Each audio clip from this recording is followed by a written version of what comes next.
Здравейте отново!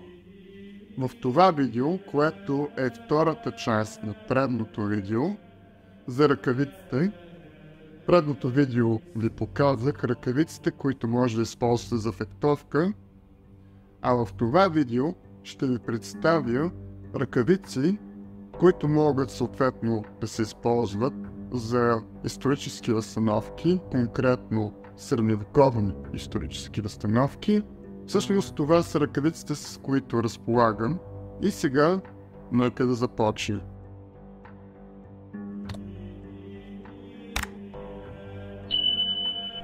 Започваме с ръкавиците, които съответно са за историческа възстановка. Следователно съм сложил ръкавиците по съответно период. Разбира се, първите ръкавици могат да се използват всъщност много дълго време, защото все пак са кожени ръкавици. Може да се използват в средновековието, в Ренесанса, чак съответно до най-новото време. Всъщност тогава вече може да се използва само за фехтовка, но практически първите ръкавици са за по-голям интервал от време. Сега, тези ръкавици ги бях показал в предното видео и бях казал, че са за фехтовка предимно предназначени, всъщност специално направени за фехтовка с рапира. Но всъщност те могат да се използват и за фехтовка. Разбира се, не предоставят голяма защита. Разбира се, аз ги сложих поради тази причина, защото могат да се използват в много периоди и съответно с много предназначение. И всъщност аз много ги харесвам. Сега, пристъпваме към вторите ръкавици, които всъщност са текстилни ръкавици. Всъщност модерното в това е, че в самите ръкавици са сложени пластмасови плочи, които да предоставят допълнителна защита. Поради тази причина тези ръкавици са много стабилни и съответно предоставят изключително добра защита, въпреки че не изглеждат много надежни. Както казахме, тези ръкавици са с текстил, подплатени и съответно покрити с резничева плетка. Както виждате, всъщност аз съм сложил резничевата плетка, поради тази причина може да не изглежда много хубаво. Но всъщност какво съм забелязал при тези ръкавици? Тъй като самата плетка е, както виждате, не е стегната, не е опъната до край и всъщност може да се движи. Разбира се, аз на места съм я опънал до край, тъй като си мислех, че няма да ми стигне.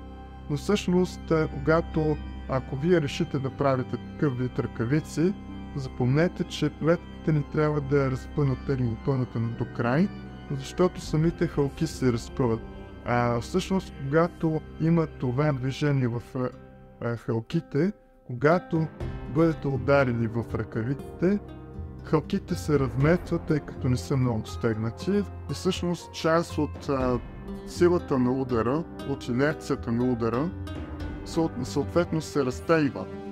И всъщност този принцип на хълките са голяма част от вашата защита, която всъщност защита предоставя тези ръкавици. Така, пристъпваме към третият вид ръкавици, които, както виждате, са метални. Всъщност, историята покрай тези ръкавици е много интересна. Всъщност, преди да пристъпим към самата история защо ръкавиците са такива, забравих да спомена, че тези ръкавици всъщност може да се използват през цялото средновековие, дори и в 14-15 век. Разбира се, тогава, ако сте били по-бедни войници, съответно нямате възможност да си вземете такива ръкавици или пък ръкавици витен, които практически не са с пръсти, а с един голям плащ. Тук всъщност такива имах, но вече ги нямам. Съответно, ако нямате възможност си вземете такива ръкавици в примерно краче всъщност 14-15 век, ще си вземете такива, защото, както ви споменах в предното видео, ако нямате възможност да си вземете хубави ръкавици, които ви предоставят максимална защита или всъщност добро ниво на защита, по-добре си сложите някакви ръкавици, отколкото да нямате въобще никак. И съответно, ако сте преден войник в 14-15 век и нямате пари за такива ръкавици, може да си вземете такива. Съответно, не са добри като тези, но всъщност пак предоставят известно ниво на защита. Съответно, пристъпваме към тези ръкавици. Както споменахме, всъщност тези ръкавици са от втората половина на 14 век. Всъщност тези ръкавици са един вид, подвид на тези ръкавици. Както виждате, тези ръкавици имат пръсти, а тези ръкавици няма.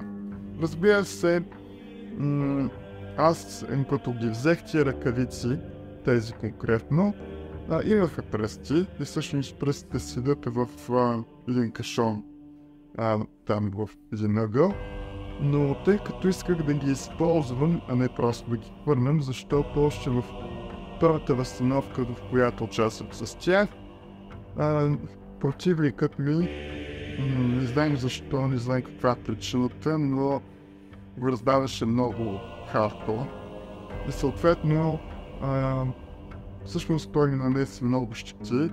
За щастие тези травми и щети отминаха, да се надяваме, че са отминали, но всъщност още при 5-6 някъде към 8 удар, всъщност той скъса два пръста от лявата ръкавица и поради тази причина аз ги махнах.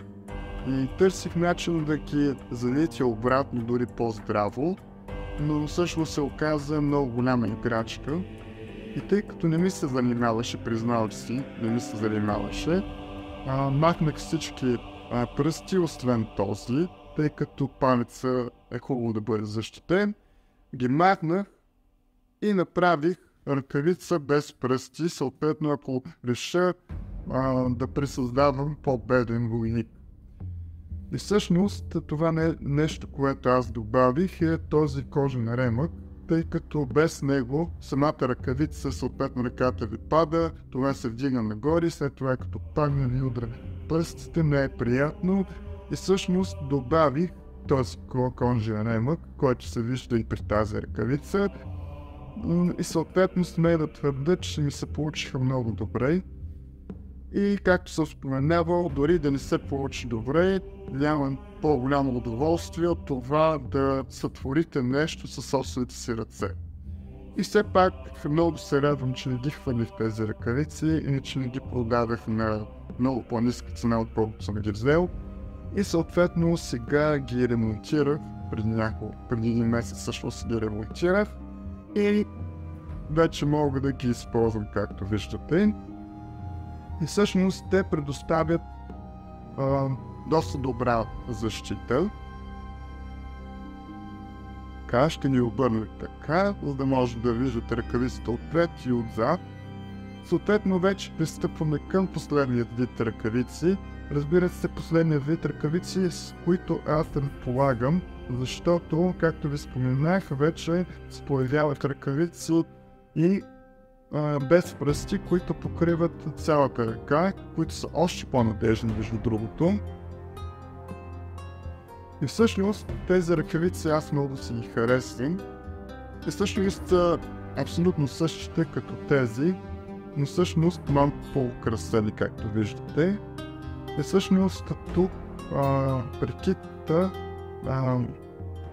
ъгълът на наклон на самите ръкавици е по-голям, съответно това ми позволява да имам още по-голямо движение в ръката, съответно свобода на движение. Разбира се, тези ръкавици всъщност си имат кусури, като например ръкавицата, за разлика от тази ръкавица, естествена кожа, тук е просто плат. Разбира се, другият недостатък е, че ръкавицата не е зашита за самата ръкавица, както при тези ръкавици. Виждате, тук е зашита за кожа. но все пак много си ги харесвам.